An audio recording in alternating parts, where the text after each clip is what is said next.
Happy 2025. Yay! Yay, brand new year, brand new made year. I know, right? We made it through 2024, which is amazing. Yep. And this is our first Are You Scared of the Starch Solution chat of the year. So Stacy, you're starting us off.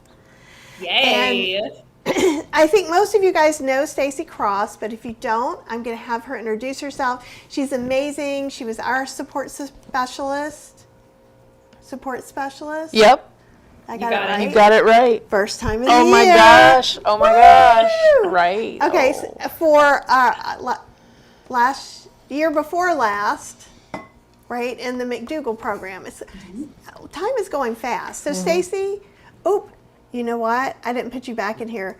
Everybody's gonna, woo! I had you in here a minute ago, and now it's Stacy. Yay. Hello. Hey, everybody. Good to see you. I'm Stacy Cross. I am a support specialist for the McDougall Program, and I like to come on here. I'm so grateful that I keep getting invited back. So every time I'm about to do one of these, I go over in my mind, don't say this, don't say that, just because my normal way of talking and stuff, I don't want anything to slip in that might not be the best. And so I guess I haven't done that too much, and I keep getting invited back. So I haven't said anything too controversial or You are permanently invited, Yeah. even if you say something crazy. Yeah. Thank you. I appreciate that. But yeah, I work for the McDougall Program. I work with all of our patients. Actually, I split them. So you guys know Tiffany. She comes here too. She and I split our patients, and we just kind of hold hands with our patients through the course of the 12-day online program, and then for a year afterwards to support them in the lifestyle change that they're making. My background is that I'm a registered nurse, and I've worked for the McDougall Program for 3.5, almost 4 years now. Love it so much. I believe so strongly in the power of this diet and lifestyle to change people's lives and completely transform their health and their weight. And there are so many trickle effects from that.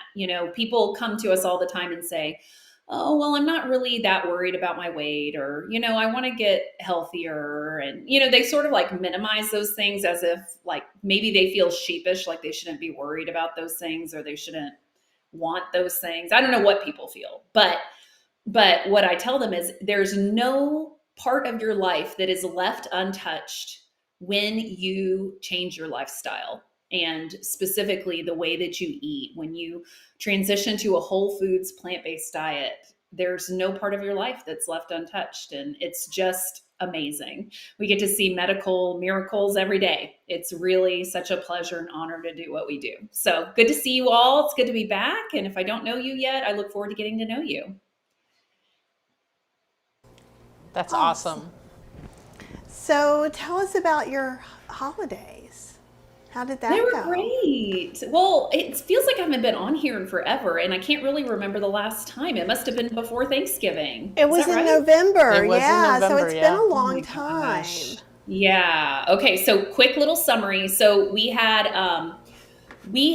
family from all over the country come into our area of the country for Thanksgiving. I didn't host it at my house because it was just way too many people. There was no way that was going to happen, and people needed places to stay and all that. So we all rented a gigantic Airbnb together, our whole family, and spent a week there together. And that was wonderful. It was just like a dream come true. It was just so much fun for that week. And then I don't know if you guys felt impacted by this at all, but Thanksgiving was on the last possible date that it could have been this year. And so the time between Thanksgiving and Christmas was compacted because of that. And that absolutely ate my lunch. I could not get a grasp or a grip on my life at all for those 3 weeks between Thanksgiving and Christmas. It was just the hits kept coming. We were just so busy. I've mentioned before, I have four school-age kids. And so as you can imagine, it's very, very busy with them that time of year, plus just work and everything else in life. And so I feel like I entered some kind of like weird time tunnel thing and sort of got placed on a train where you can't get off till the very last exit. And so I feel like I woke up from that like a week ago and was like, oh my gosh, what happened? How did we get here? It's New Year's Day or whatever. And I emailed Kathy and said, let's get some dates on the calendar for January and February. And I was like, as I'm typing to her, I'm like, I don't even think I was on in December at all. But that was the first moment that it occurred to me that I had missed a month with you guys, because it just was so fast and furious. And then Christmas, we were here. And that was wonderful. So lots of fun with the kids. We just had a ton of fun with our kids. I will honestly say I was ready for them to go back to school this morning. They're back now, thank goodness.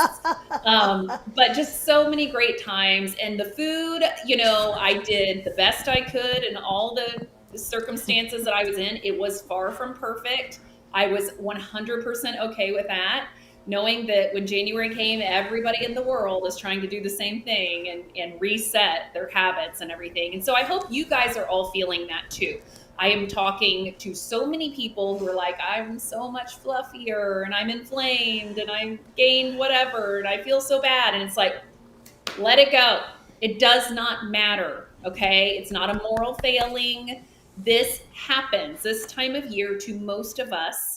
And by the way, if it didn't happen to you, good for you. That's fantastic. I would not recommend you go and like tell everybody what an amazing job you did on your diet through the holidays. Like, it's kind of braggy and most people aren't feeling great about their performance at the holidays.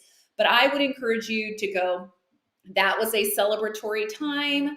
It is fine. I did not commit a moral failing. I can get right back on track. It's just as simple as picking good choices for the very next meal. So it's all good, everybody. We're all here together, getting reset and recharged for a new year. I love that. I love that so much. And I think it is, unfortunately, this time of the year, everybody's beating themselves up over something. And the thing is that doesn't create change. No. At all. And everybody goes gung-ho and they're like, oh, I got to go to the gym every day. And then they do this and then they get about to the middle of the month and then they're just like, okay, I'm done. I can't do this anymore. So Fergus, you're messing up my... The reason I'm going like this every time is because the focus is going on the cat tail.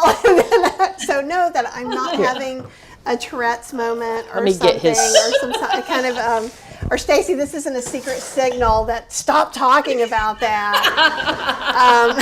Yeah, come on over here. He's a little interesting muffin this morning, but like one of the things, because we talked about this, and I think we talked about this in November too, I could be wrong, but like with Cheryl getting laid off and all the shifts, we gained a little bit of our weight back. And honestly, what's kind of crazy is I feel like I reset on my cruise.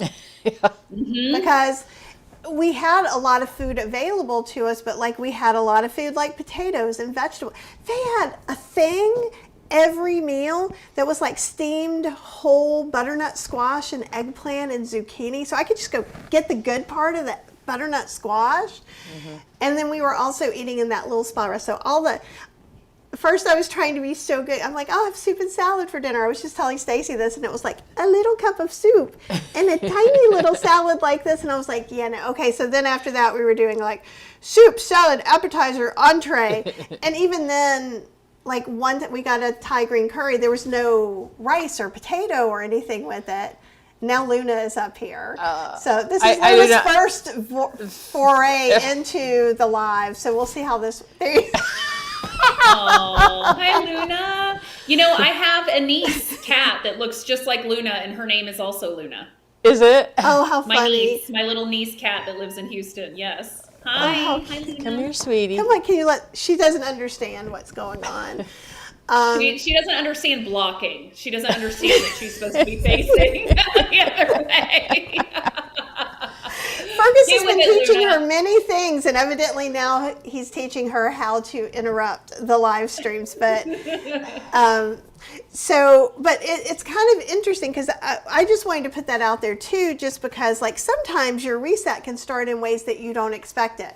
I expected to kind of get my thinking right after we did our 2 vacations. But it was really easy because I'm like, honestly, I could eat really healthy without even cooking anything or prepping anything or thinking about it. In fact, you're talking about losing all that time in between Thanksgiving and Christmas. And for us, it was 4 Thanksgivings and a vacation. We went to 4 Thanksgiving events. Every day of that week, we went to a Thanksgiving event. That probably won't ever happen again. We were all just like, I can't eat anymore. I was like, it was not And we super weren't even nice. really like going crazy eating or anything either, but it was No. just like having to just constantly go, right? And then We probably ate less at each of those Thanksgiving dinners than we've ever eaten at a Thanksgiving because we knew it was going to come up. But And then we were at Disney for 7 days. And then we came home for 3 days and got on a plane and flew back to Florida, and then we were on the cruise. So But like the whole month just went. it's true, but the month between Christmas and New Year's is kind of crazy. So we came home December 24th is when we got home from the cruise. And so it was very interesting. But I want to go back to what you were saying too, is that it's never too early to start. It's never too late to start. It's all up to what you want to do. And there is one question that I don't think is showing up in eCam, so I want to go ahead and that's why I have my computer open. Mona, who we all know and love, said, and also Mary agrees with her as well. She has the same question.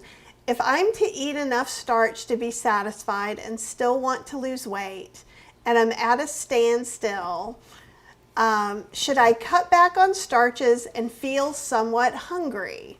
I'm kind of confused on this. And I know Mona does a little bit of a non-McDougall or the sofa stuff, Chef AJ stuff. So I think she does eat cooked vegetables. It's hilarious. You cannot see this. She's doing some raw. The cat is sitting staring at you, Stacy, there for a second. She's literally looking at you like that.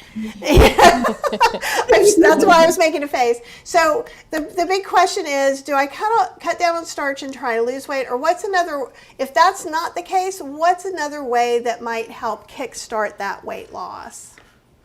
Okay, so just like to back it up just a second, you were starting to say Mona does some non-McDougall, and then you said something about Chef AJ, and then you said something about sofas. So could you just Absolutely. clarify So that for I me? believe, Okay. and let me see, I think it's in here too. She starts with raw vegetables, then cooked with starch. So Chef AJ's Sofas program usually starts with a pound of cooked vegetables, and then she goes and eats her starch. So I believe that's the formula she's following, so I wanted to let you know that. Okay, I will not be able to speak to that because that is not us, okay? But that's not me criticizing it. It's just that we do not find that to be necessary at all whatsoever. So cooked, raw, doesn't matter. Vegetables are useful in that oftentimes they can provide a bulkier, like a more bulked out meal without a lot of calories. And of course, they're high in vitamins and nutrients. If you like vegetables, like I love them, knock yourself out and enjoy them up until the point at which your non-starchy vegetables exceed your starches in volume, in visual volume. So let me explain that.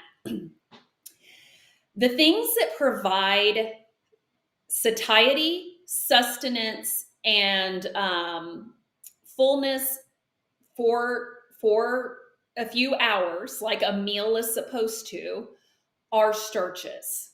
Okay, when you eat this way, the starches are the things that provide satiety to you, that will satisfy you, that will sustain you until that next meal time.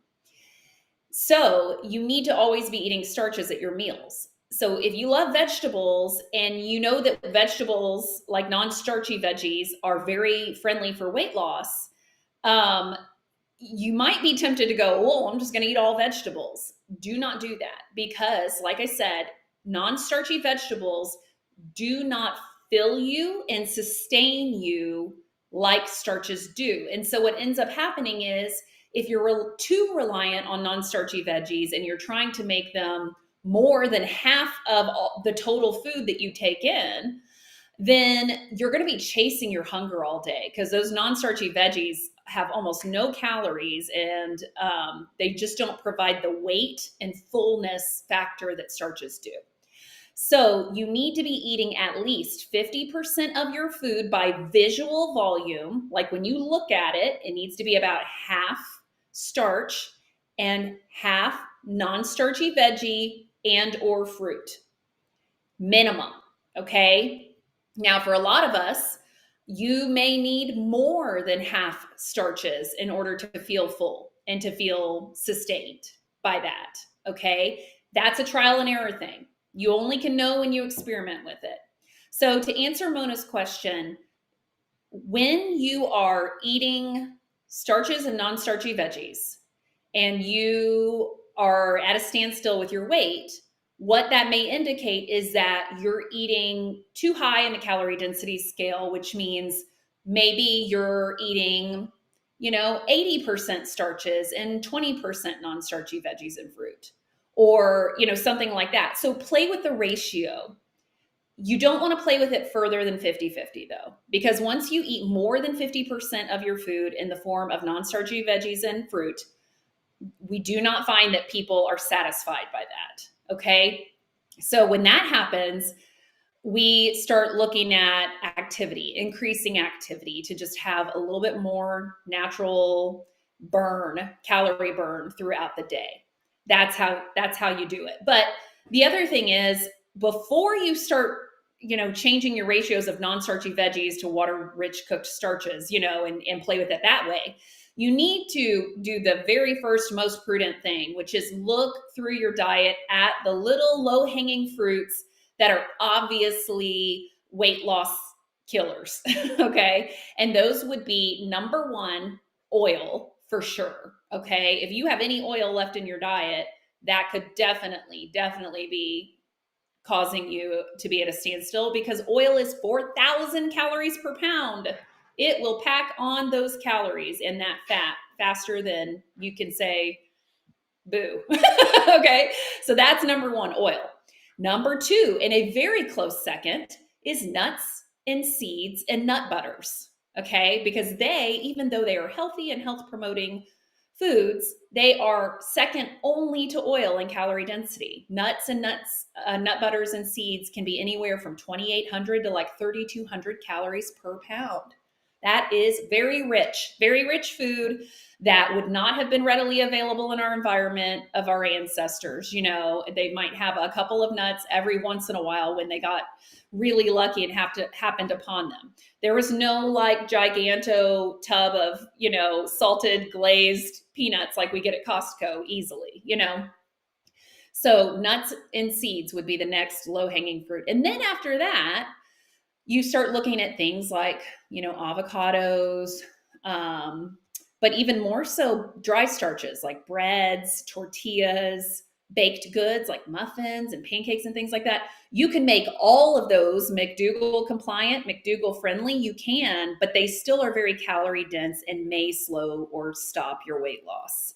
So I hope I explained that well, but if Mona is already sure that she's cut out all the oil, all the nuts, seeds, and nut butters, and really, really minimizes, if not eliminates, her dry starches, and she's still having trouble losing weight, then you start playing with the proportions of the starches, water-rich cooked starches, to the non-starchy vegetables and fruit. Awesome. And one of the things Mona is saying too, she says, I don't do nuts or seeds or oil. I do make a salad dressing with tahini, minimal amount, 2 tablespoons in 10 serving size. So Since she's saying that and you're saying nuts and seeds, would you maybe suggest, if that's her lowest hanging fruit, that maybe for until the weight loss starts again, that maybe try a different dressing without tahini for now, or would you possibly suggest something else? For sure, that alone is not going to be enough to completely stop weight loss. So I would cut that out for now. Go with more like maybe like a mustard. The one that I do that's super easy is I just do equal parts mustard, maple syrup, and water, and just mix it up with my fork. I know you have much more sophisticated recipes, Kathy, but I'm talking about when I'm in a giant hurry. There's nothing wrong with that. Yeah. So Mona's in my cooking class, and one of the things, because I'm making all these dry mixes, so I made like a Kathy's hidden Italian dressing mix. And I used aquafaba to get that thickness just from the can of chickpeas, and we made chickpea salad from the chickpeas we used, Yeah. But like if you just have aquafaba, and I will tell you the truth, while I am making a lot of different dressing recipes for other people, except for the ranch, I love my ranch dressing, and I've got a compliant one. When we go out, and I just carry a bunch of the flavored balsamics, because those have some sweetness to it. They have a complexity. If you get a really aged balsamic vinegar that's thicker instead of the really cheap one that's like water, I use less of it too. So I'm big for tossing the salad together. So maybe I use a teaspoon if it's a big salad, somewhere around, of balsamic vinegar itself, but I have lime, I have strawberry, I have all these different ones. If you don't want to make a dressing at all, do you feel okay about the balsamics? Yeah, they're fine. When it comes to condiments and dressings, so I treat dressings like a condiment, you want to use a serving.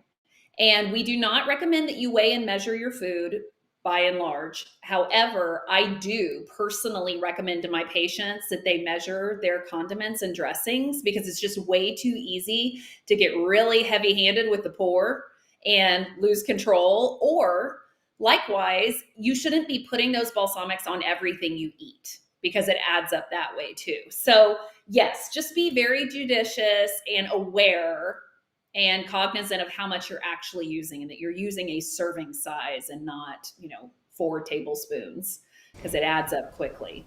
And I do agree completely with you on that. Okay, I was going to say, the things we use, because we always have it in the car, so in case a Wendy's baked potato is necessary. Because just eating it plain with nothing, a sweet potato, I can eat plain with nothing. A potato, You just need to get into the mustard. I know. You put mustard on yours, and then I use ketchup. I put a little bit of hickory smoked balsamic, and then it tastes but I am taking the little, I'm going shoop. So it probably is no more than 1.5 teaspoons, probably less, but you never know. And I do agree that you have to be cognizant of condiments, and sometimes I am and sometimes I'm not. With the vinegar, for me, I think you can only put so much on before it tastes funny to me because of the vinegar, but the flavored balsamics are much more palate friendly. Let me back up just one quick second to talk again to Mona and really everybody about this whole deal about but I make a dressing with a little tahini and it does this and it does that. It's not perfect science, but it is approximately 3,500 calories extra over your maintenance calories that you would have to take in order to gain a pound of body fat. Again, it's not perfect science, but that's an approximation, okay? So she's never going to consume that in her tahini dressing if she makes 10 servings with 2 tablespoons of tahini, okay? So I'm not saying that dressing is going to keep you at your current weight or keep you from losing weight or anything like that. It's usually oftentimes lots of little things that are making an impact. So that is one little thing that could make a little bit of a dent in your calorie deficit. So in order to lose weight, you have to be in a calorie deficit. It doesn't matter if you're eating potatoes or you're eating donuts. It does not matter. If you're in a calorie deficit, you will lose weight. you will find it is much easier to eat in a calorie deficit, and it is only sustainable long term to eat in a calorie deficit if you're eating things like potatoes and not donuts. Because the number of donuts you can eat for the number of calories you would need to be in a calorie deficit, it's not very many, because donuts are incredibly calorie rich, okay? So hopefully everybody's still hanging with me here. But what I hear and see all the time working with patients at the McDougall program, and this is why it is so valuable to come through and have a support specialist for yourself to talk specifically about yourself and your issues, is that people oftentimes will miss the forest for the trees. It's like so common, I can't even tell you. And this is what it looks like. People will show up to their appointment with me and go, Stacy, I need to start limiting my portions. I think I'm eating too many potatoes because I didn't lose any weight this week. And so I'm going to have to start portion controlling, which for me is like, might as well be a 4-letter word. I'm like, what? Don't do it. Because I know from my own darn experience, not to mention my experience as a support specialist, that the minute you start trying to eat under your hunger drive is the minute that you are setting yourself up for an epic binge and an epic crash, okay? Restriction is almost never the answer. However, they'll show up and say all this like, oh, I'm eating too many potatoes. I'm eating too much rice. That's why I didn't lose weight. But you know me, I'm nosy. And I'm like, okay, well, what else is going on there? And then it come to find out, well, they've been eating cereal, like out of a box, breakfast cereal and soy milk, for snacks twice a day. Guys, it's obviously that, because dry cereal is 1,400 calories per pound and up. Soy milk is a liquid, calorie-laden food. I use it, okay? I use it very sparingly. I try to avoid using it with dry cereal because both of those things are calorie dense. And when you have liquid calories, they don't even register as satiety almost at all for your body. So they really are almost empty calories, even though soy milk is very nutritious. We don't recommend you drink milk like in a glass because you can easily knock back 100 calories of soy milk just as your drink. You haven't even eaten anything yet. So you guys see what I'm saying? There's usually, if you're able to take the time to dig into your personal diet, we will find that no, it's not that you're eating too many potatoes. It's that you've got this other thing going on that is healthy and fine, but is much more calorie dense and is the reason why you have stopped losing weight. That's all really, really great information. And one person that I've seen come on before, so I'm not sure, whenever I see Atomic Poppy come over, she's either saying, how much weight have you guys lost? And no one seems to be losing weight, makes me scared to try this. So I can tell you that, like, for me, like the weight loss and just the way that I feel and the energy level and all that has just been incredible. And yes, I gained like 10 pounds when I went through all that stress and losing my job and not knowing what the world was going to look like for me.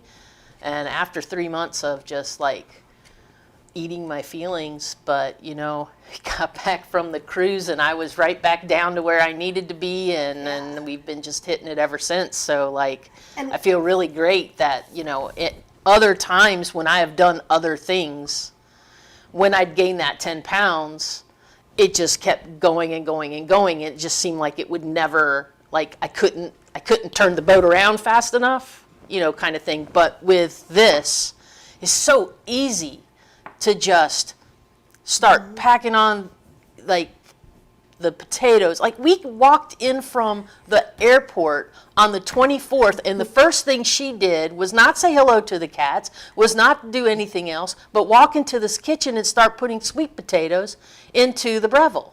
Right. Because she wanted to have them the next day. Yeah, and one of the reasons that we do things and the way we do is we're trying to be transparent. We're real people doing a real thing. We have a real life and real surprises happen, right? So we wanted to publicly talk about how we did gain some weight back, and then we did get back on track. And in fact, like the week after the cruise, I lost 4 pounds. She did just like We just ate at home. I didn't even take a walk because I was busy catching up on stuff. And so what I would like to say, and then I want you to address it as a because I'm not a professional. We're just talking about our experience with the program, right? I'm not a doctor. I make recipes. I hang out with you guys and we have a community. So I never, ever would tell anyone what diet or eating plan they should follow. That is up to you. What I do is if I make a recipe, people who are SOFAS-free can eat it, people who are McDougall can eat it, people who follow other whole food, plant-based, no oil doctors can eat it. So just to delineate that, my expertise from what we're doing as people. And also, I will say this, and I haven't said this before, but I don't like it when people ask me personally how much weight we've lost and not, because I also don't want you to ask me other super personal questions because I don't know you. It would be interesting, for me, a fair question would be, how have you felt? What have you done? Do you know other people who have lost all of their weight and reached a goal weight? Because obviously we're not at our goal weight, right? But we're still way down and our medical issues are way down. So some people are out there wanting everyone to look super, super thin. And that is fine. And if that's a goal for you, that's awesome. I have no issues against that. Right now, what we're doing and what we're showing publicly is how our lives are changing little by little. Right? And that doesn't mean that has to be your story. So I want to be real clear about this because I'm very big on I'm not telling people what to do. So, and when Atomic Poppy says something like, comes in the community and says this, it's a little bit weird to me because this is not the first time. This is probably the 5th time or 6th time. No one seems to be losing weight. Makes me scared to try this. And in the comments right now, there are stories about, SFOS lost the last stubborn 19 pounds in 5 months and kept it off since June. There's some other stories. Jules has lost 90 pounds. Yes.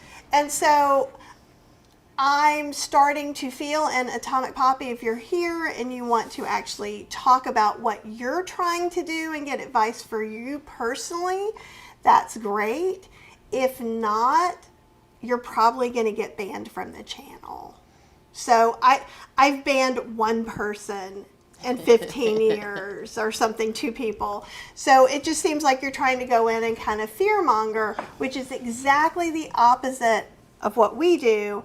And we have Stacy and Tiffany on, so the real experts can answer your real health questions, right? Like we can tell you our experience and how we felt, and that's what we will do and continue to do. But but that's my rant for the day, Stacy. Well, and we're not trying to censor anybody, and we're not saying that you can't have an opinion. It's just, I feel like this is the only thing she comes on and says every time she comes on. It's never, I have a gallbladder issue and I'm struggling to lose my last 3 pounds. So like if you want to ask a question, and it could very well be you ask a perfectly great medical question that Stacy can't answer because Stacy is a nurse and not Dr. McDougall or Dr. Lim, right? And that's okay too. But if you want to get this information, you need to use it for you. Saying nobody seems to be losing weight is not a helpful statement for anyone in this community because people are losing weight. And some people are just dipping their toe in, and some people are all the way to their goal weight. And Stacy, do you have anything I'm going to let you talk a little bit about the McDougall program, the successes you've seen, or however you want to go around that.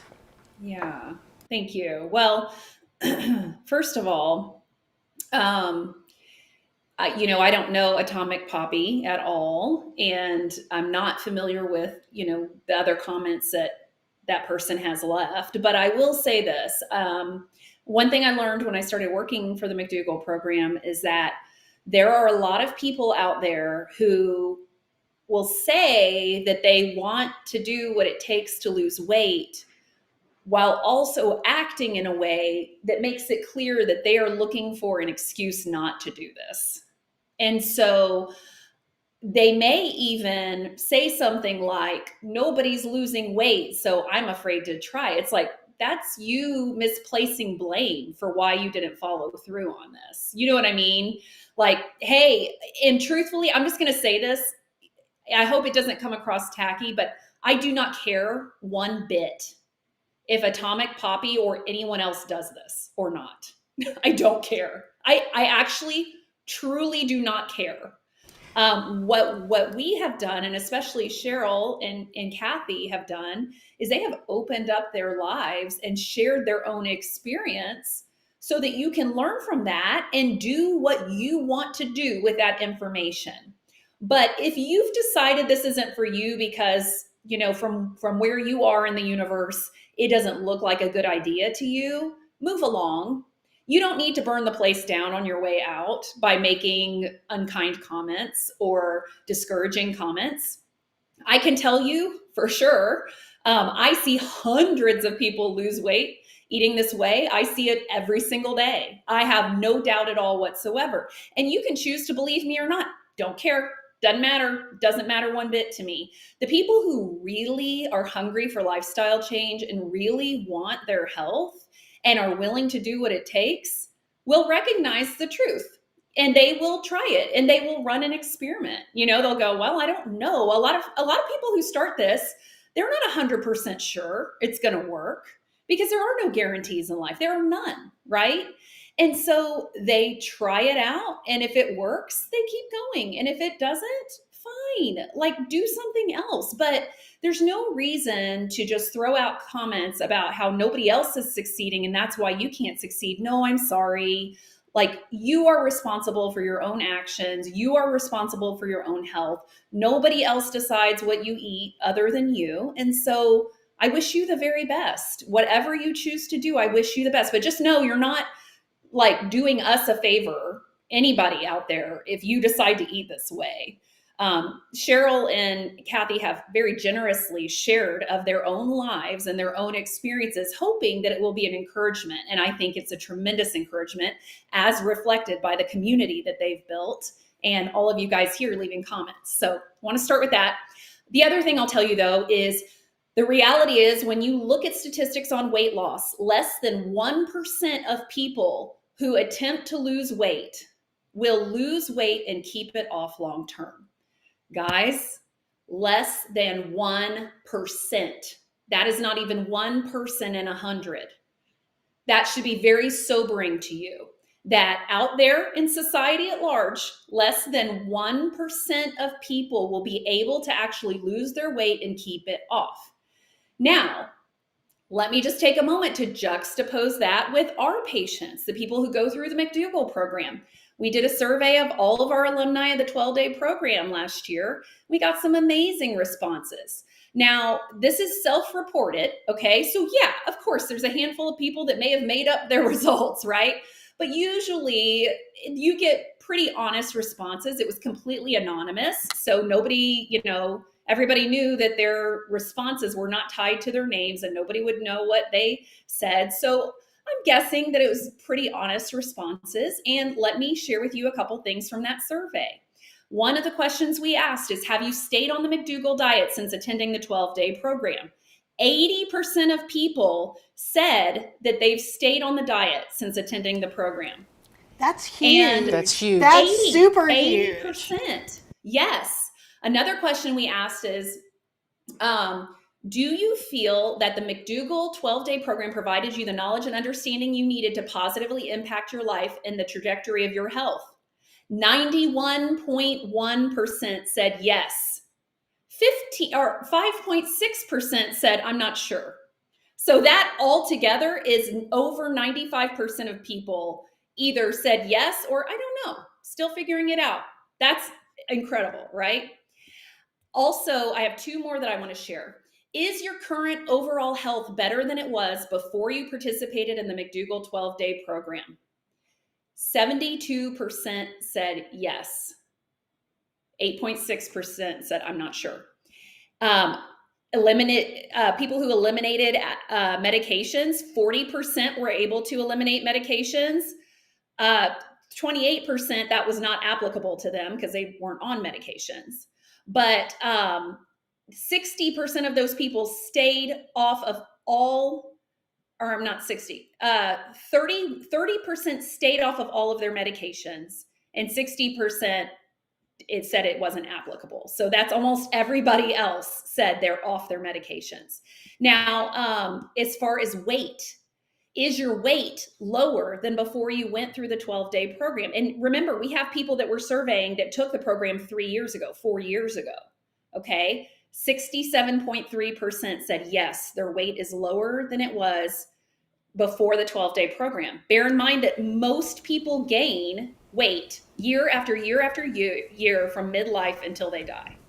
Mm-hmm. So you see how the results that we get with this lifestyle change and this way of eating are nowhere near the less than 1% of people that in every other type of diet out there will lose weight and keep their weight off. That's why this is such a beacon of hope. That's why this is something you can tie your anchor to. And it's not just another diet. It is a true lifestyle change. And people's lives are truly changed by it.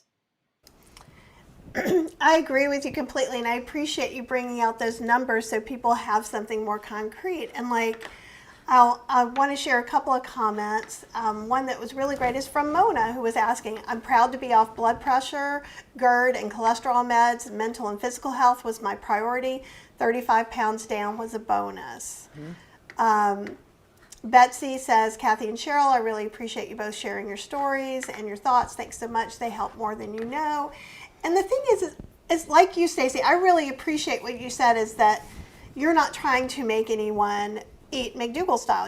We're not trying to make anybody do anything, because A, that doesn't work. So if you're doing that, think about it and maybe stop. You'll have much more time in your life. I learned the hard way.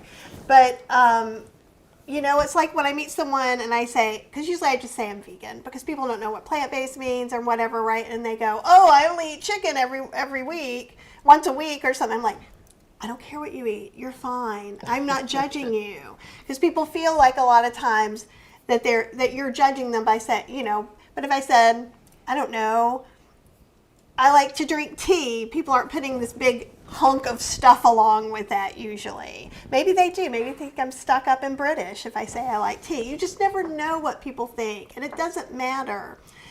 But for here, like, there's so many little success stories that are going in the comments that I'm even meeting. Like Susan Winslow lost 70 pounds eating this way and kept it off for over a year. She's looking to take off 20 more. And Tracy Reese, which is great, says, why be afraid to try it? What do you have to lose? You either lose weight or you don't, but you don't know if you don't try it. And that's with everything. It's like when people go, well, I like grapes. I've never had one. I don't know, but you can spit it out in my hand if you need to. I try to be that supportive. Let's just get over that hump, and then you don't have grapes anymore, right? Well, and a lot of times, people come into programs for different reasons, right? Like, we came in wanting mostly to get our health back, to keep her from having liver failure, to try to get me better, in a better state with my diabetes, and just and I had blood pressure medication and all these medications, and it's like we were just trying to get our health back. We wanted to be able to enjoy our senior years with each other and going places and doing things, and to do that we had to get our health back, and that was our goal, and weight loss was the bonus. And I think somebody else said that too. It's really about what you want it to be. Mm-hmm. with this. Mm-hmm. And I can't say enough good things about it. And a lot of times when I'm talking about things so if someone asks me a question like, can I have cashews?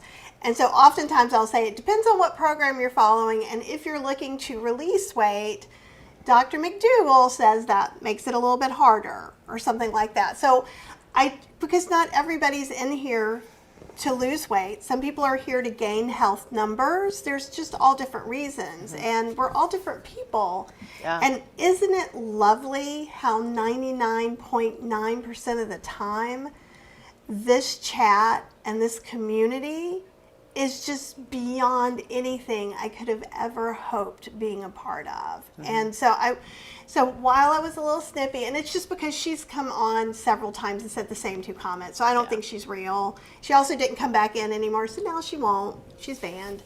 And if you don't like something I say, we can talk about it. Just know that. But if you're just coming in to make people feel bad, no. Because I want to protect the community from that. We will fiercely protect this community and everybody who's in it, and anybody who presents in it as well. Yeah, so just know that. And usually I just try to put my own feelings aside, but boundary Today year, is not- 25 years, the year of boundaries, and the year... Today is not the day to push Kathy today- Hester.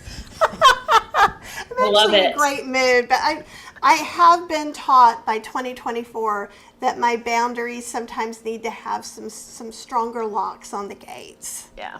Is that, but like Tracy Reese is saying too, if losing weight is your only motivation to eat better, then you could just gain the weight back once you accomplish your goals. If it's just, I want to be X pounds, then you might be, okay, I'm X pounds, and then you might get bigger and have to get, I don't know. Stacey, Well, I mean, that was that. that was always my experience in the past, is like when I was younger, I could lose weight just by looking in the mirror and going, oh, I need to lose weight.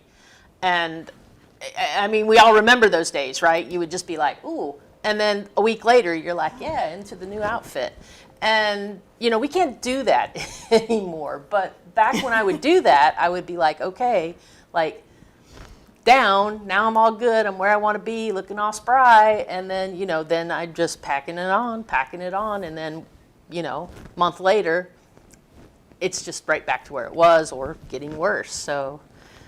And I want to add a couple more comments in here because they're getting really good. SFOS said, I not only lost weight, no longer need to take any meds for high blood pressure. That's huge.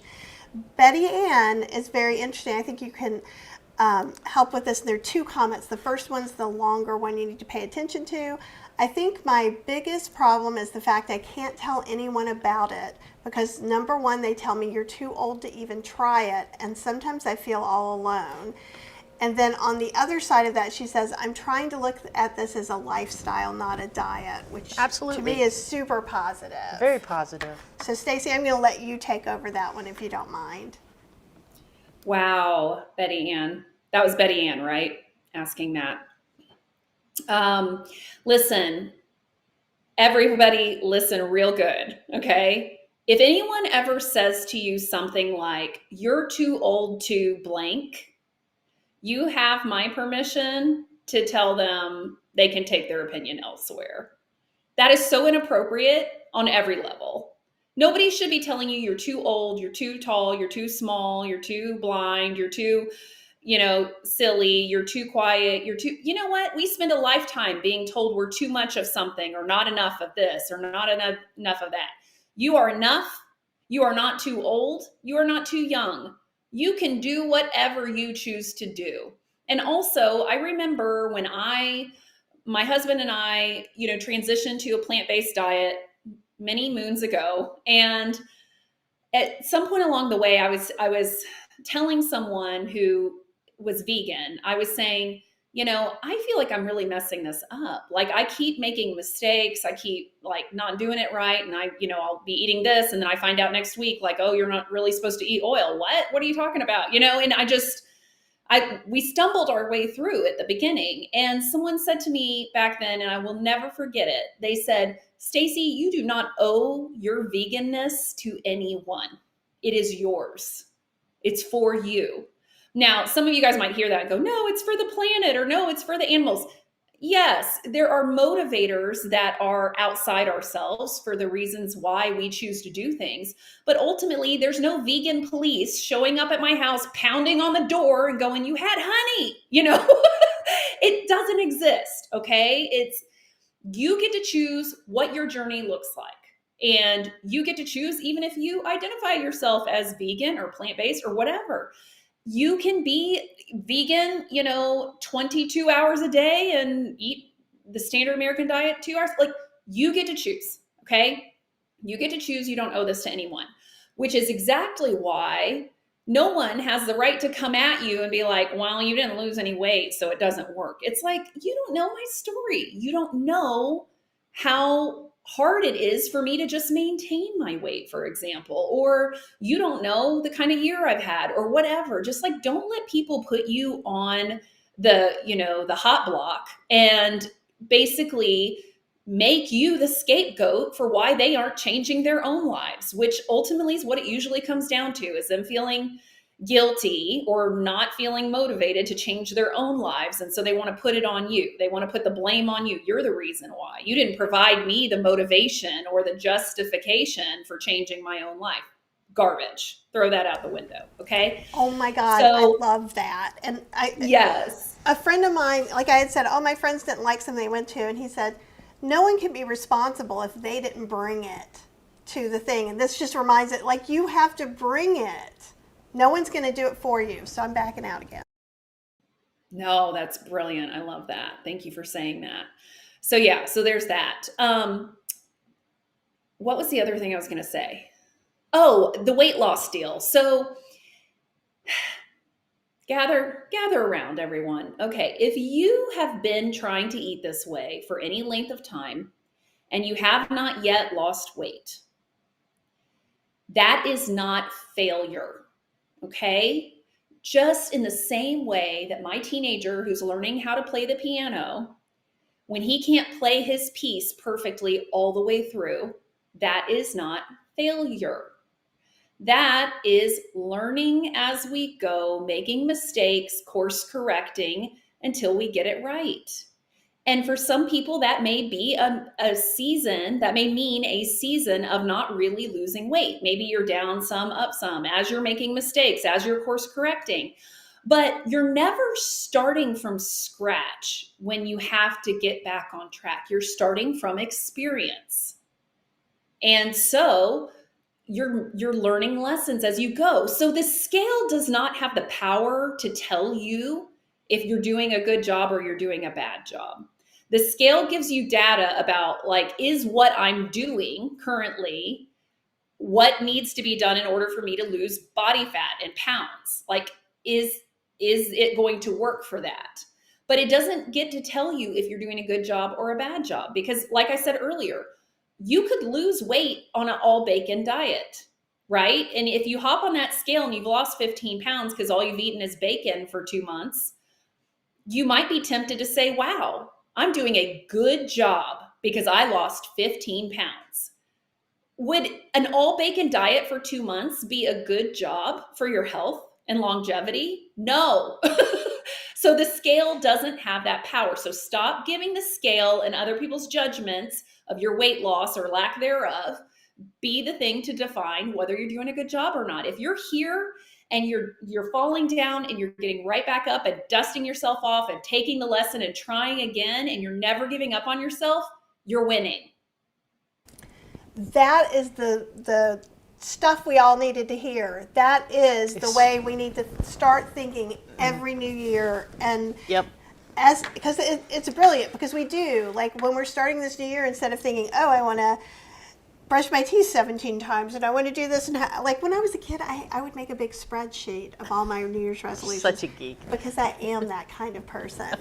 And so just to kind of, instead of making everything have all this power, and SFOS said, and I think this is going to hit a lot of us, it's such a relief not searching for a new diet as January rolls around. The McDougall Program is my forever plan. Mm-hmm. And I think it is so important to remember, it's not about if somebody else thinks you're losing weight in a good amount of time, or, you know, there's probably some people who judged us when we gained some weight. And that's okay. Y'all can have your judgments. I know most of us in the community don't, so don't feel like I'm not trying to pick on anyone. But I don't care.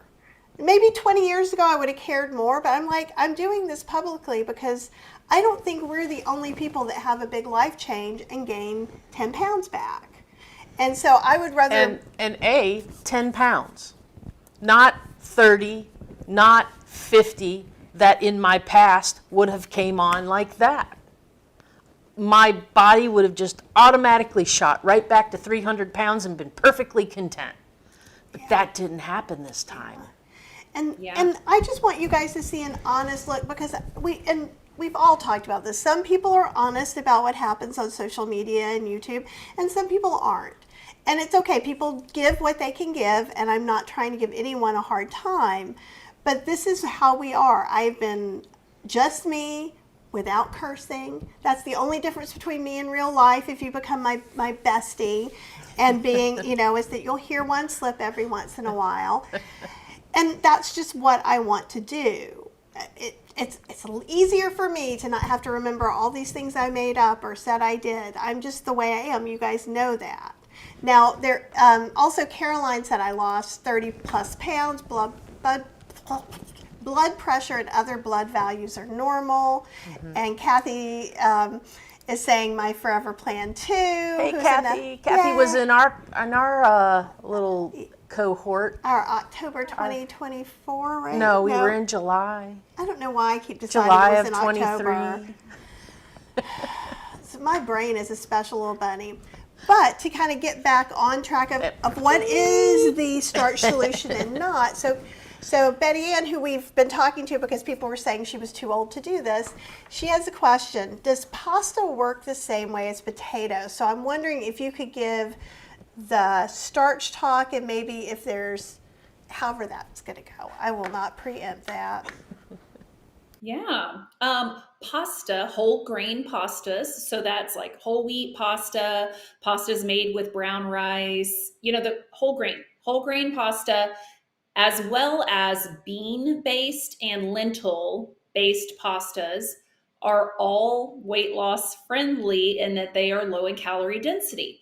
They are not quite as low in calorie density as potatoes. Potatoes hit around 400, 425 calories per pound, whereas pastas are more like 600 to 700 calories per pound, depending on what it is. But they can definitely be used as part of a weight loss journey, especially if you have more than 30 pounds to lose. It probably would be a while before you would even have to examine this question that I'm about to bring up right now. And I want you to know, never in a million years would I ever want to be called a party pooper. But I'm about to poop your party just a tiny bit on pasta, okay? So pasta is fantastic, like I said, for weight loss, unless you are on Team Stacy Cross, which is I could eat 1 billion servings of pasta before I will stop eating it because I love it. I love it too much, okay? Pasta, and most likely because it is made from flour, even the whole grain varieties, even the bean varieties, they actually take the beans, like the chickpeas or whatever, lentils, whatever they make it from, they make that into a flour and then they make the pasta. So we think it's because of that, because of the processing of it, that for many people, not everyone, but for lots of people, it's very easy to overeat. The satiety cues, like your body's cues to tell you, hey, I'm full, I'm good, they just don't click in for some of us as well as they do when we're eating things like potatoes or rice. I see Jules is saying she's a pasta person too. I am too, hun. Like, I love it. I totally love it. And she says that she limits it to once every 2 weeks, but she looks forward to it. That's me. Okay. So pasta is a slippery slope. See, okay. I don't normally read the comments. I just realized how to put them up. So now I'm like, ooh, I can read and talk at the same time. So, but I can see that there are many of you that are in the same boat that I'm in. So I have to be careful about pasta. I have to be more mindful when I'm consuming pasta than I do when I'm consuming beans or like pasta or potatoes, for example. Okay. And so the way that looks for me personally is if I'm going to have pasta, I don't have a limit of twice a week, but I limit it to a strict 50-50 plate. If I'm going to have pasta, I must have at least 50% of my plate or bowl or whatever in the form of non-starchy veggies along with that pasta. I find that that helps me slow down on my pasta consumption. Likewise, if I eat my plate or my bowl and it's 50-50 pasta and then whatever my non-starchy veggies are, and I'm still hungry, I don't go back and get a whole bowl of pasta. I go back and get another 50-50 bowl or plate, because that 50% of non-starchy veggies will slow down your pasta consumption. So that's my advice. One other thing I want to point out that's just kind of like geeky, fun, sciencey stuff is that some people will say to themselves, well, I'm going to eat whole wheat pasta because, you know, it's lower in calorie density than this, or lower in calories than the bean pasta, which is true. So if you look on the back of your, I kind of want to like go get some right now, but I'm not going to get up while we're live. But so I have whole wheat pasta in there, and it's like per serving, it's like 200 calories. Okay. This is just like a rough look at the ingredients and the nutrition facts. So like 200 calories for one serving of whole wheat pasta. Whereas for a serving of the chickpea, like the Bonza chickpea pasta, I think it's like 290 calories, or maybe even like 320 or something like that. So on the surface, you can look at those two and go, well, obviously whole wheat pasta is the better choice for me. Not so fast, because I know for me, I can eat less of the bean pasta before I'm full. I can eat a lot more of the whole wheat pasta before I'm full. And the reason for that is their calorie density and what's in there. The bean pasta has so much protein and so much fiber. Some people can't eat them because they're just too rough on their digestion. That fiber fills you. Fiber is the filling nutrient in foods. It helps you feel full longer. So because of that, that bean pasta, even though it's higher in calories and higher in calorie density, I'm more liable to stop eating it sooner than I am with the whole wheat pasta. Also, it's not quite as mouthfeel friendly for most people as a whole wheat pasta. Whole wheat pasta is really easy to eat. It's smooth. It's this, it's that. Whereas the bean pastas can be a little more like dense and chunky, and they don't have as much of that fluffy feel as a whole wheat pasta, and certainly not as much as like a white pasta. So observe yourself with these foods. The answer is not the same for everyone. Some people just have to stop eating pasta altogether while they're trying to lose weight, just because it's just way too easy for them to overeat it. That is not a problem. That's not you saying bye to pasta forever. It's you having the sense to go, you know what, this is a trigger food for me, and I'm trying to lose weight as efficiently as I can, and I don't want to waste time, so I'm going to shelve it for now. That is all brilliant. And we were having our own little, and someone was saying, oh, let me see, they were doing multiple standing ovations during this talk, and someone, Kathy, sent me too, which is so sweet. That's so sweet. And Thank you. I think it's really important to kind of think about these things too, like, because I can be gluten sensitive, which is weird because it's not that I think, oh, everybody's gluten sensitive, so I am. I had a test, and most of the time, if I eat stuff, a couple of joints swell, right? On the ship, I had vegan French bread, and it didn't do anything, so I think the flour was from Europe. So it was very exciting for me, and I ate too much bread. Usually I eat bread the first time because then I'm going to swell, and then I'm like, well, I'm not going to eat it anymore. I was like, no swelling. So now next time I have to come with a plan, right? So, and on the ship they had a make your own pasta station thing. But the great thing that they did, because, you know, I would have been just like getting the biggest bowl I could find and just piling and piling and piling. But what they did was you had to point and tell them what you wanted. Then they would take it and they would kind of heat it up and you could mix, they had all these vegetables cut up and you could pick what vegetables you wanted to go in it too. And of course, on the ship, they use the tiny bowls, right? Not like the giant pasta bowl that we would get in other places. They use the tinier bowl. So I noticed that adding in the veggies with that made me get full really faster. It was kind of amazing. And I was just suggesting that perhaps that happens at home Yes, too. perhaps that needs to happen. I think we can do it now. So like when I first started doing this, you know, like I love to I have lots of frozen vegetable mix. You can get them at Costco, super cheap, super easy. And so I will just put some of those in with the pasta. So it boils it and you just pour it all out. So like Like when I say cheater meals, I'm not talking about high fat cheater meals. I'm talking about it feels like you didn't cook. And then some sauce from a jar, and it's really nice. And so I was just saying, you know, before she was like, I don't want broccoli in my pasta. Life has changed since then too. People change. Yeah. She's more open. Now I like willingly go, can I have some broccoli in this? I'm very happy. I was going to say that you sharing that example. Oh, that example from the cruise, Cheryl, was like a perfect example of how I want people to be thinking when they're out in the world eating. Like that's brilliant. That's exactly what I want you to do. And you know, the other thing I wanted to say real quickly about you guys' cruise and the experience that you're sharing is Elizabeth, our mutual friend Elizabeth, and my patient from the McDougall program was telling me one time that she went on a cruise and how she was so amazed by how easy it was, and how she felt like a big part of that was because they were preparing the food, so she didn't have to think about it. I mean, she had to think about like choosing the right thing and not the wrong thing, but it was just right there ready to go. And what I said to her, and what I say to so many people is, okay, you know what? You're back in your normal life. How can you make your normal life more like that? How can you leverage that knowledge about yourself? Like, hey, if someone presents me with the right foods and they're right there, I will choose them. Like Kathy, like what you were talking about the butternut squash and all that. Like, if it's right there, I will choose it. And there's a lot of different little ways you can go with that, and ideas about like convenience items, and even like meal services and stuff like that, and restaurants. And you know, you may have to spend a little more money if that's in your budget to do so. That might be something for you to brainstorm. How do I bring vacation home and leverage the things that I know that worked well for me on vacation and insert them into my life, my actual real life, to a greater degree than I am right now.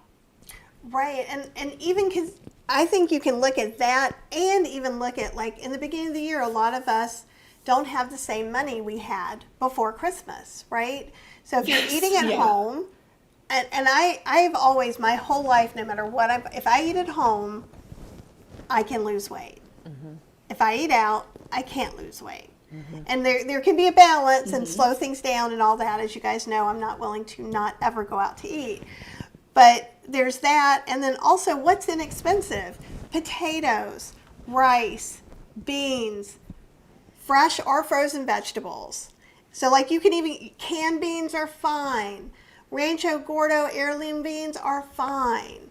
You know, sweet potatoes are fine. Regular potatoes are fine. What's on sale at your grocery store right now? But like for me, like one of the things I like to do is have some potatoes cooked, both regular and have some sweet potatoes. Because like I do, when you were saying that, like I wish I could just open up my fridge and magically have a fresh salad bar for me just to choose from.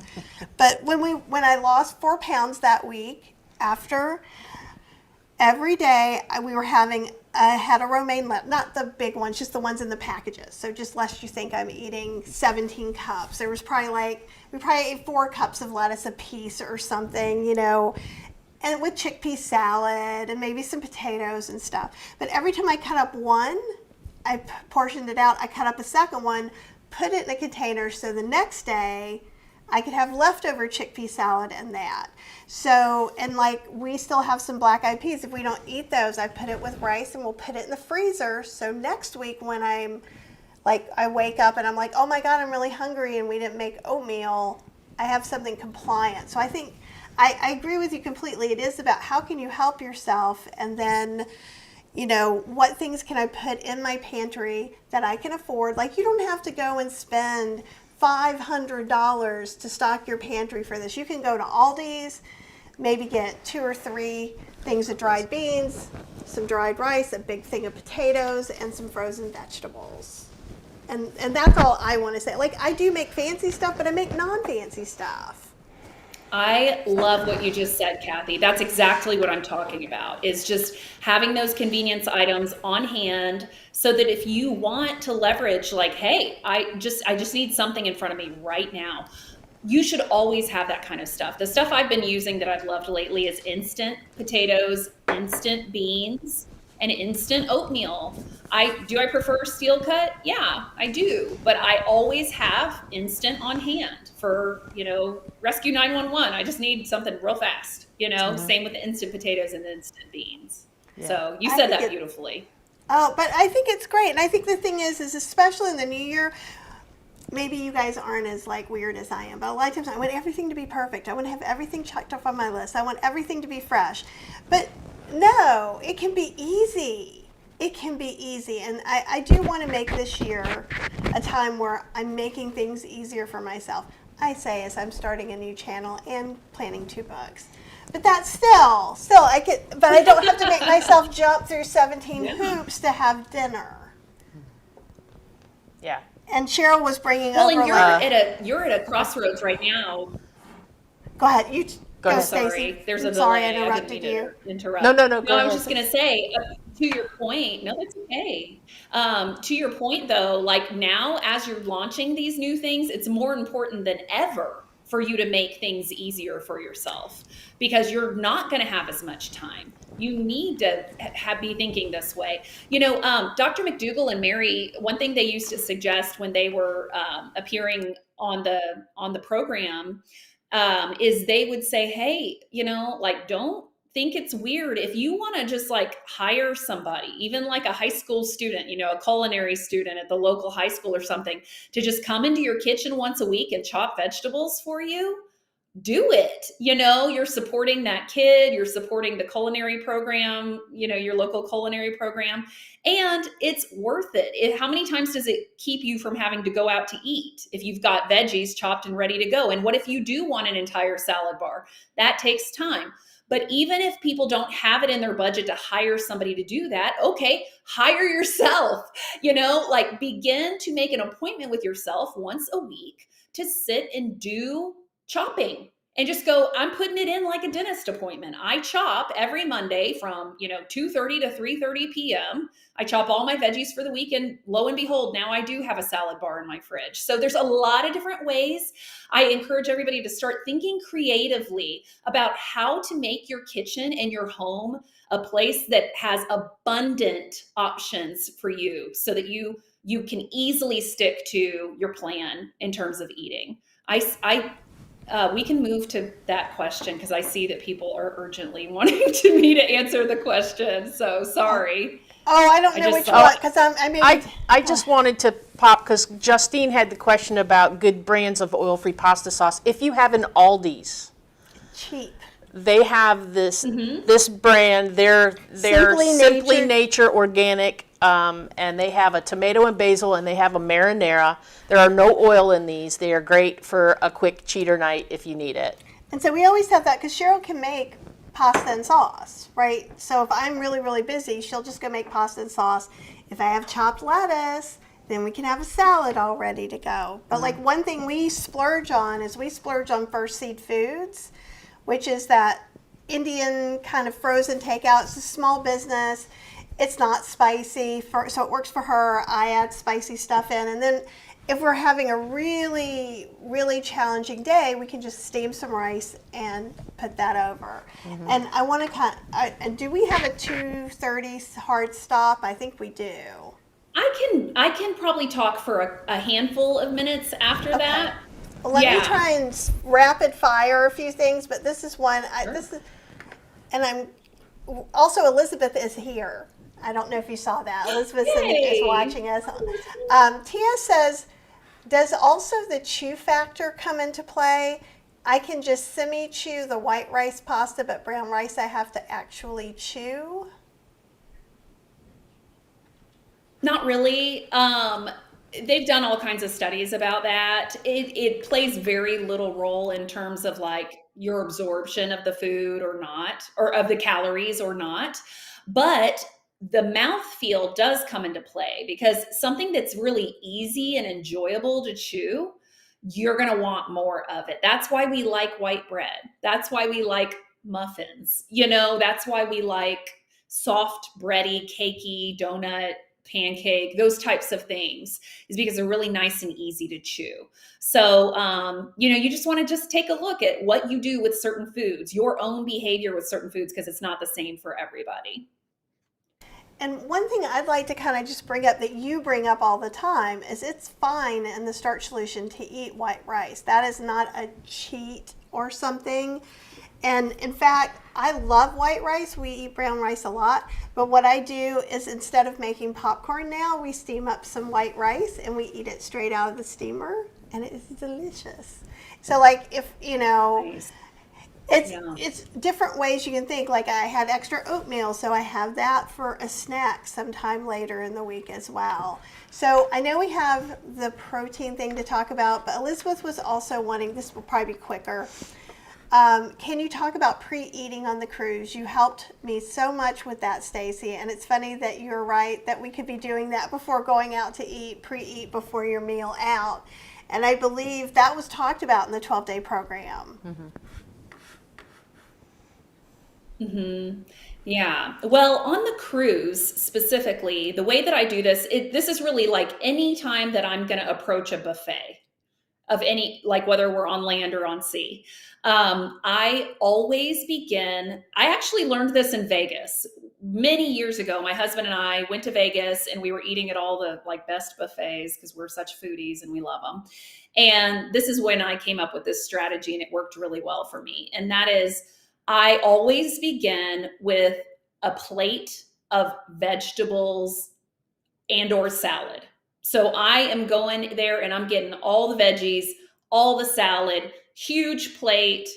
I love vegetables, so that's part of it too, is I know I'm going to enjoy that. I'm not trying to like make myself suffer so that I can eat something else later. That's not what it is. It's that I'm filling my stomach volume wise with a lot of vegetables to begin with. So I go and do that first. And then after I've done that, then my next course is I go look for my starches, and maybe I'll get some more veggies along with the starches or whatever, but I'll get those low fat, no, as minimal oil as possible starches. So I'm looking for baked potato. I'm looking for pasta. I'm looking for rice, beans, all that kind of stuff. So that's my next plate, right? And then by that point, I'm pretty darn full, but this girl ain't missing dessert.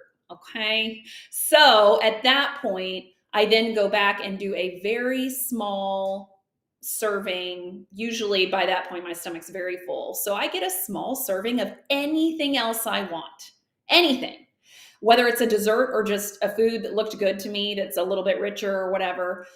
I can have anything. I don't tell myself I can't have anything on a cruise or at a buffet, but I make myself go through those steps because I want to fill my stomach with the foods that are going to nourish me, that are going to sustain me and make me feel good and make me enjoy my vacation. And then because I know that all those other little tasty treats are just for my taste buds, then they are delineated to the end of the meal in small little portions. But I didn't have to say no to myself about anything. I think that's great. And like, since this was our very first cruise, I was surprised there was like a vegan section and things, but like, even when we came in for lunch, I got a potato, vegetables, and a big old hunk of butternut squash because I was like, are you kidding me? I can have this? And then at the end, I got a little bit of rice and a little bit of a couple of Indian tastes. And it was really easy. Mm-hmm. And I felt like also some of it could be where we were as far as going to Blue instead of the regular dining room. The portions were so small and so vegetable heavy because they had a big vegan menu that it was pretty negligible, like literally. Like, oh, my salad that was quinoa and kale was like this big. Tiny portions. But I love that. So the other thing that's coming on, we'll just get that. I'm not going to put anyone's one thing up, but there's the protein question. And everybody, before you do that, can Stacy mention the site she uses for the dried beans to rehydrate? Are you getting those on Amazon? Because you can get them on Amazon. Your beans? Your dried beans that you rehydrate? You can get them on Amazon. Yeah, sometimes you can get them at a regular grocery store. I get mine from Azure Standard, AZURE. And someone's put that up there like a farm too. share site. Yeah. Yeah. That's because my patients and I all know about it. We were all referred there by a mutual friend in the program, and we all use it. It's wonderful. But they have the dehydrated instant black beans, and they're organic too. So, I've gotten and them on let me Amazon. just say 'cause real quickly, a couple people are mentioned. Oh, sorry. See, we have a delay. It's messing everything up. I'm so sorry. Um, Hey, I'm not sure what's going on either because on my end, I'm not delayed at all and I'm not blurry. So something's not right. And I I think apologize. I don't know what it is. it's just the internet, and we can only do what we can do, and your information is amazing, so it doesn't matter if you're a little blurry or not. So, and Okay. keep on keeping on is what Yeah. I'm saying. Okay. All right, great. Okay, so were we moving from there to the protein powder question? Yes. Yes. And the question What is the question exactly? I just saw that it kept coming up. Yeah. it's Lydia from last night. Okay, so Lydia had a question from last night. Is that this one? Yep. Well, that's not a question though. So you're pointing at it. That's Oh, great. well- So, what was the question from last night? Okay, so Lydia has been vegan for over 10 years, and she's starting to hear a lot of people talk. She's 62 years old, and she's hearing a lot of people talk that she's not getting enough protein or that she should be having more protein. And she did throw out a number last night of how many grams of protein she had, and it seemed, I think to her, it felt like a lot. I can't remember the exact thing, but she was wondering if you could just talk to the protein issue with older adults. And I will also say that it's coming out in more and more places right now, and I think that's also what's causing some of the thing, like there's a dietitian, there's some other things, and like we had a friend who's gone to the doctor about losing weight, and they're upping her protein because she chose to go that way. She could have chosen to be here today, but I think people, especially people who are older, which also is how the whole food plant-based community skews, is just getting really nervous that maybe we're all messing up. Oh, friends, we are not all messing up, but I understand the concern about it, and I certainly am happy to address it. So if you are concerned that you're not getting enough protein, increase your intake of beans and legumes and whole grains. It's that simple. It is very easy to get plenty of protein. So the current recommendation, the American Dietetic Association, I'm pulling it up right now. I believe it's 0.6 to 0.8 grams of protein per kilogram of body fat, or body weight, sorry. That is not very much, okay? And people are oftentimes really surprised to hear that because you'll see people, nutritionists, you'll see trainers, people like that getting on the internet and saying, well, it needs to be 1 to 2 grams per pound of body weight. That's like 4 times the recommendation from the American Dietetic Association, the American Heart Association, the American Diabetes Association. So you guys just need to know that the actual recommendation is much lower than most of these people that you're hearing. It's saying 7 grams online. of protein. We easily That's get kilograms. Yeah. Oh, we're not muted. Oh, I'm so sorry. sorry, I thought. Oh, that's my fault. Here, let's see. I'm doing the math over here on my computer, and I thought we were muted. What, are you looking it up right now? Yeah, so I did my weight, 2 That's kilograms, and then I did times 0.08. Is that correct? 0.08? Yeah. Uh-huh. And it came up with like 7.7. I'm pulling it up. It came up to 7.76, which is much okay, lower. That's all wrong. Okay. No, hold on. Wait a minute. So it is, I'm trying to pull it up right now, and of course I can't find it right now. It ends up being approximately 50 grams a day for most people. Okay. So what you're doing is you're taking your body weight in pounds, right? You're translating that to kilograms, which I believe you want to take your body weight in pounds and like divide it by 2.2 or something. That's how you get bad. kilograms. But don't take my word for that. Just there's calculators online. So you do that. And then you get your kilograms of body weight, and then you multiply that by 0.8. That's where I went wrong. Yeah. So it's pretty easy to get the amount of protein that you need in a day if you're eating whole grains, beans, and legumes. The people who may not get close to that are people who are eating basically, only potatoes and like some fruit or something.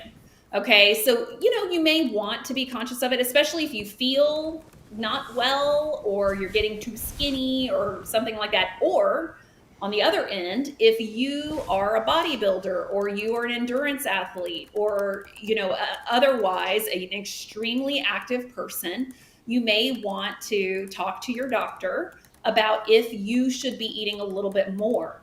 But you don't need to go to sources outside of whole plant foods to get it. It's very easy. Okay, it's very easy.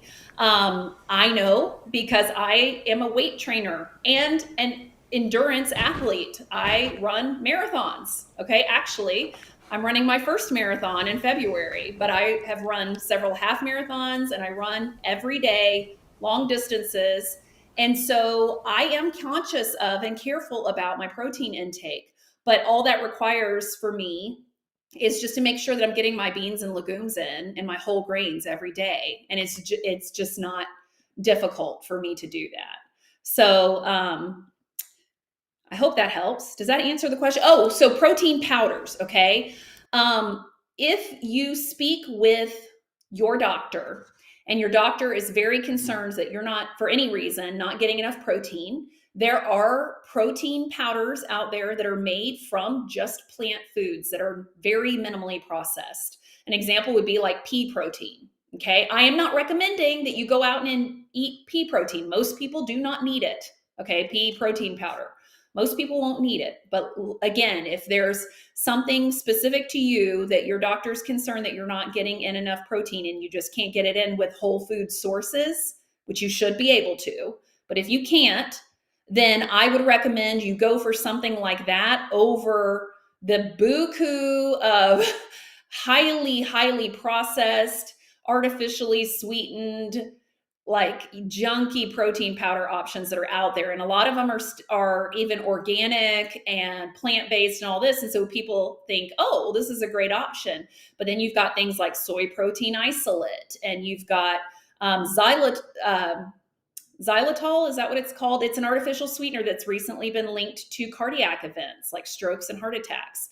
So we don't want you going that direction. You can and should be able to easily get enough protein eating like whole plant sources. One question I'm seeing right now is, what are protein-rich whole grains? And I know the first thing I think about, even though it's not really a grain, is quinoa. And one thing I love to do is cook up some quinoa. It takes no time at all, and keep it in the fridge. And I just sprinkle a handful whenever we do a salad, because it's just a yummy food too, and it gives a nice texture. But do you have, and Betty Ann's saying, I thought all plants have protein. Yeah, most foods, and Stacy, correct me if I'm wrong on this, most foods do have some amount of protein. It just varies to the thing and the amount. And I think that is a correct statement. That's right. Cheryl. No, it is. Fine. I just Yeah. So there's a difference between foods that contain protein and foods that are rich in protein.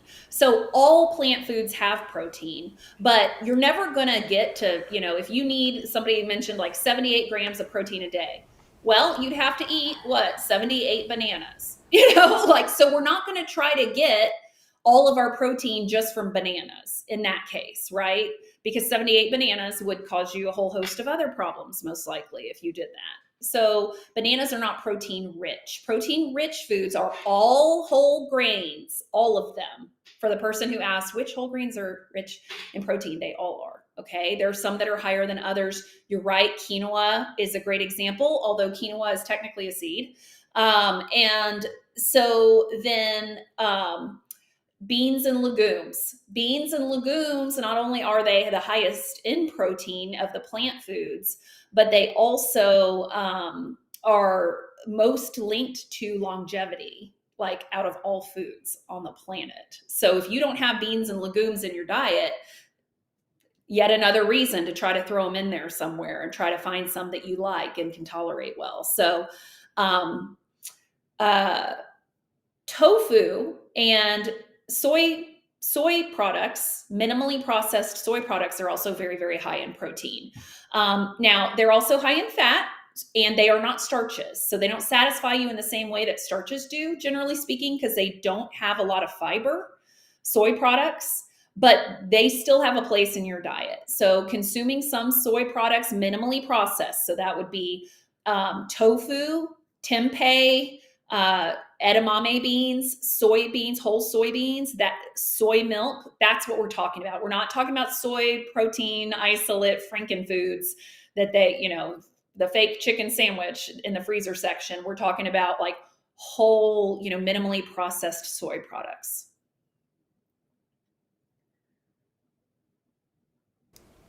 And that makes perfect sense. And it's easy. And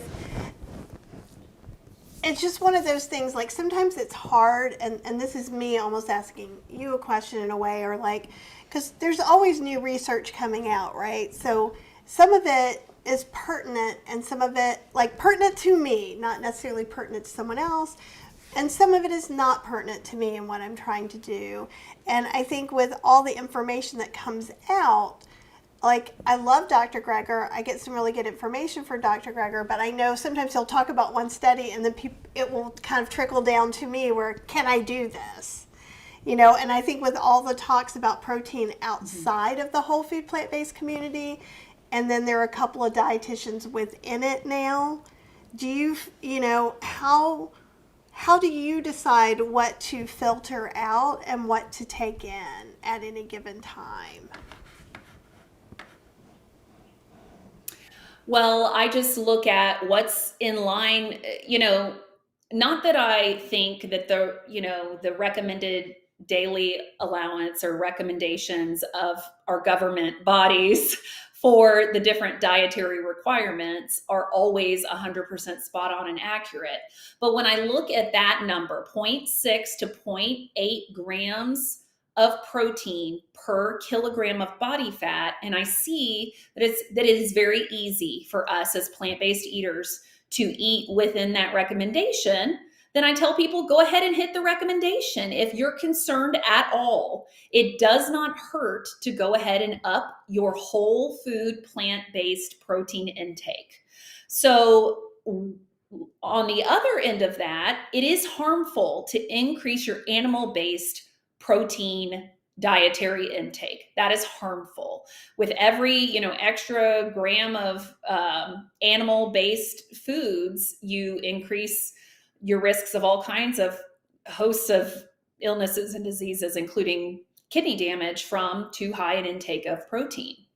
So, but it does not, the studies do not show that with plant-based protein. And remember, when I say plant-based protein, again, I am talking about whole plant food sources of protein, like beans, legumes, and whole grains. Did I answer the question? You did. You did. I know. Sometimes it's like when we get into the minutia, it's hard. And Jules was saying too, just recently realized how easy I can believe convincing people.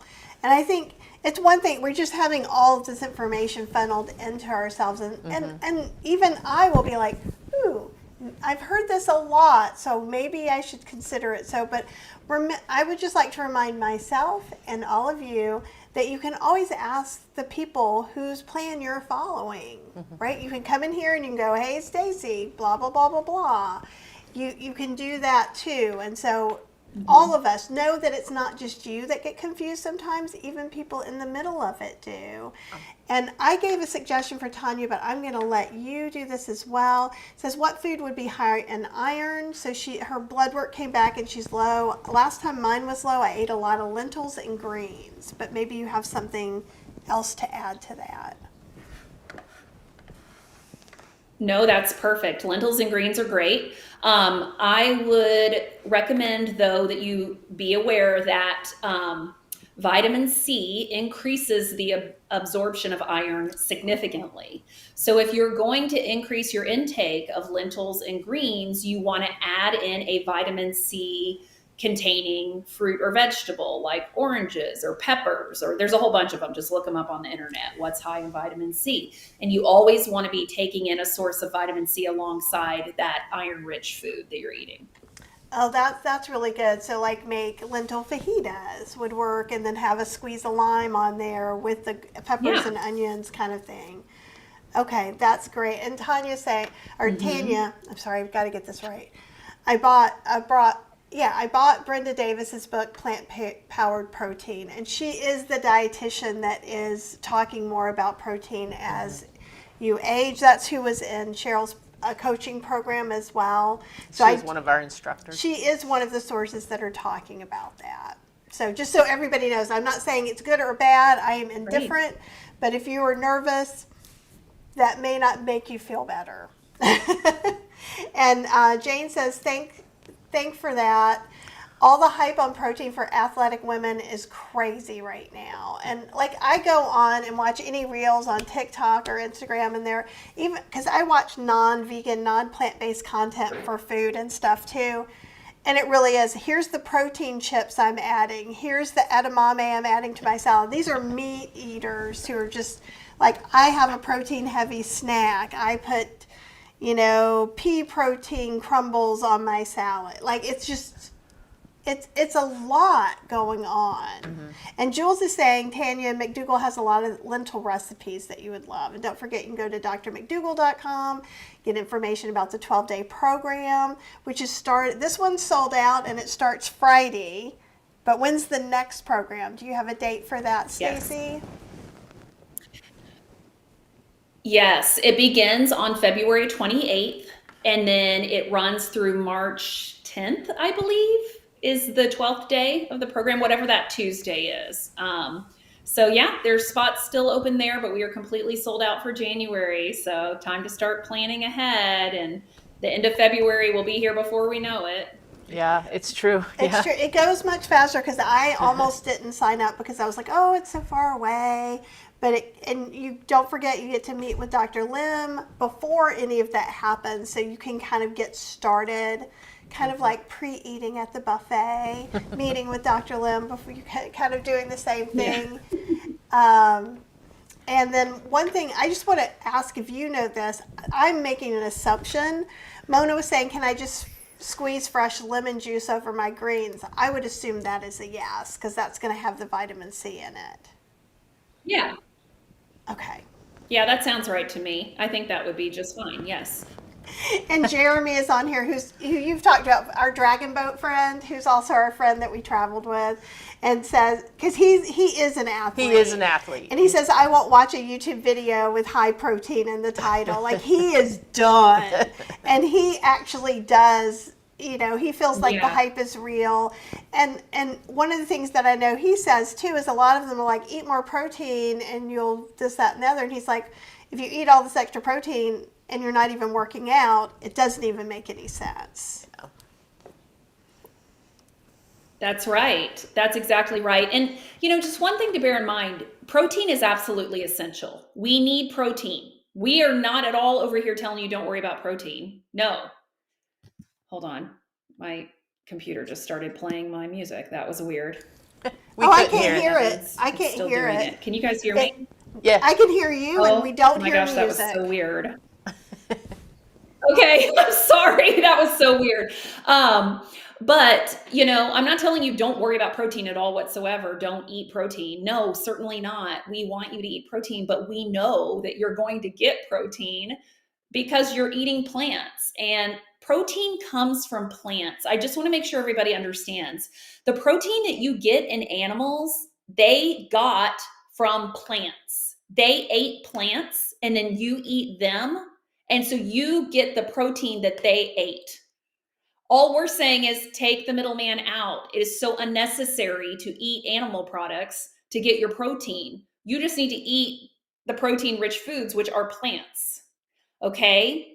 So that's what that's about. Some people say, oh, you can't build muscle without eating muscle. Listen, it's true that you can't build muscle without protein. Everything in your body, including your hair, your nails, your eyes, everything requires protein. Okay. It is essential.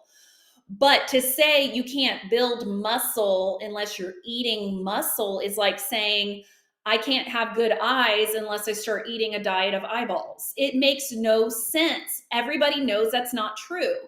Dentists would be telling you you need to start eating teeth in order to have good teeth. It makes no sense. We don't eat skin to have good skin. Okay. So just do not mix up muscle with protein. Protein is an element that is in plant foods that is the building block of every cell in your body. And you do get it with everything that you eat. If you're worried at all, just increase your beans and legumes and whole grains and you're set. It's super easy, I promise. And I, just like Jeremy, I'm telling you, I am a very active athletic person. If I'm not worried, you don't need to be worried, okay? That doesn't mean ignore it and eat donuts all day. It means there's very little you have to do to get yourself to that appropriate protein goal of 0.6 to 0.8 per kilogram of body weight. That's perfect, and thank you for that, because all protein was originally created by plants. That blew my mind, by Jules. And then it is, some of it is Brenda Davis, some of it's the plant-based dads have totally changed. They went from started out, total McDougall to now total protein. So they still eat whole food plant-based, no oil, and they try to limit their tofu and things like that. But there's definitely a lot more seitan and things like that. And so since a lot of people started following them because they were doing the McDougall program, that is another way that some of these myths get perpetuated. May I please point something out about that? And Joey, if you're here or listening and you would like to correct me on this, please do. This is in no way, shape, or form any kind of diss to you or what you're doing. I am a huge fan of live and let live. And if he and his partner have found that, or I think they're married, his husband have found that that this way is better for them, fabulous. I love it. And by all means, share that with the world. I love that they've gone that direction because it's very authentic. It's their authentic story that they are there sharing for the benefit of others. Just like you guys, so generous in doing that. So bravo, 100 times over. But there is one thing I want to point out, because a lot of people have been telling me about, oh, plant-based dads did this, plant-based dads did that. And so I have looked into it a little bit. And one thing that's interesting to me about that, so Joey has shared pictures of himself and the weight that he's lost. He looks amazing. He's gained muscle. It's all fantastic and wonderful. But it also appears to me like he increased his working out and his strength training. And what you all need to know is... He's working with a trainer. He is for sure working with a trainer for weights in specific. And he's being public about that too. Mm-hmm. Yes, and let me just say that one of the best weight loss hacks that exists in the world is to begin weight training. And the reason is because when you build muscle, you increase your metabolism. Also, everybody gets all cringy about, but muscle weighs more than fat, because that's not true. Everything weighs the same, but muscle is more dense than fat. So when you are increasing your muscle mass in your body while also burning fat, you will appear slimmer and trimmer because muscle takes up less physical space inside the same little part of your body than body fat does. So he looks fantastic. But I would venture to say that most of his results are actually coming from his strength training, more than I think it has anything to do with the fact that he's eating this very high protein diet. I could be wrong, but I'm just saying, based on what I understand and the science of it all, it's not that he's eating protein to lose weight. It's that he's building muscle. Yes, his protein intake is helping with that, but so is his carbohydrate intake and his calorie intake overall. You have to have calories to build muscle. And I don't know if he said anything about this or not. So he, again, correct me if I'm wrong, Joey, but I don't know how much his body weight on the scale has actually changed. But you can look at him and tell that his body has changed. And that's another amazing thing that weight training does for you. You may even go up on the scale when you're weight training, but visibly we can look at you and go, you are in a smaller body. That's the magic of weight training. That's the magic of exchanging body fat for muscle mass. Oh, that's really interesting to think about too. And It's a nice way to think of it. yeah, no, and I appreciate that too, because and Shari says he's also limited his calories to 1,400 per day. He is counting calories for sure, which again, I will give, I like them. I don't know them personally, and so we're not, if anyone ever sees this, we're not trying to pick on them at all. It's just trying to get the facts out, because I think because of all the other noise, they go, oh, he's just ate more protein.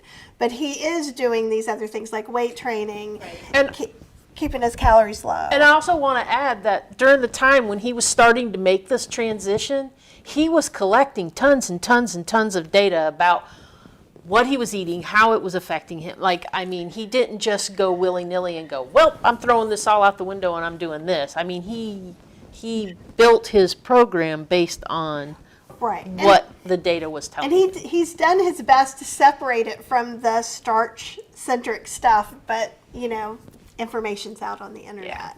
But no, I agree, and it's just these are the messages we hear that cause a lot of confusion, and we've kept you way longer than a couple of minutes. So is there anything you would like to say do before, because I feel like we have abused your time today. Yes, but we're so sorry. You're delightful, and we just missed you so much that we couldn't get enough of you today. No, my pleasure. It's my pleasure to be here. I think my parting words to all of you, and I may have said this here before, forgive me if I'm repeating myself, but I think it does bear repeating because I think this is really important, is you have been given, unless something's going on that we don't all know for sure out there in the universe, but you've been given one life, okay? This one beautiful life is the life that you've been given, and you've been given one body. If you are breathing and you are moving today, you are blessed, okay? You are blessed with life. And the beautiful thing is that we all get to run a series of exciting and fun and interesting experiments with this one beautiful body and life that we've been given. And so when it comes to making decisions about, well, am I going to eat a low carb, high fat diet? Am I going to eat a plant-based low fat diet? Am I going to eat a high protein plant-based diet? And all the different options that are out there, run some experiments. If you are eating whole plant foods, you aren't going to hurt yourself.